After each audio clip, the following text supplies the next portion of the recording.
پیامبر صلی الله علیه وسلم فرموده در آخر زمان فتنه هایی بر امت من سرازیر میشه که هر فتنه بزرگتر از فتنه قبلی است، مثل قطعه تاریک شب.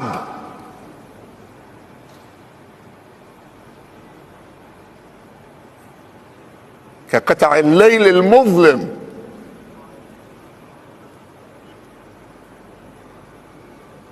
اینجاست که فقط راه خدا و دین خدا و ایمان به خدا و محبت خدا و عقیده به خدا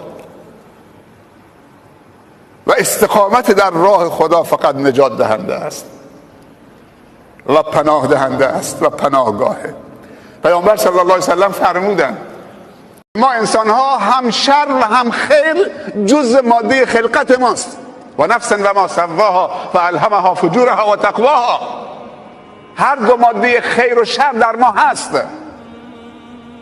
هر کسی با خودش مبارزه میکنه، خیر رو در خودش غالب میکنه بر شر، این از فرشته جلوتره. برسد آدمی به جایی که به جز خدا نبیند. بنگر تا چه حد است مقام آدمیت. ایمان وجود داره، شما نشانه های وجود ایمانید. این جوانای خوب تو بازار، شاید اگر طلبه‌ای ببرن که پشت دیوار بوده تو مدرسه بوده، از مسجد رفته خونه، از خونه مسجد، اگه ببرنش تو بازار ولش بکنن شاید طاقت نیاره. ولی این همه فتنه تو بازار، جوانای بازاری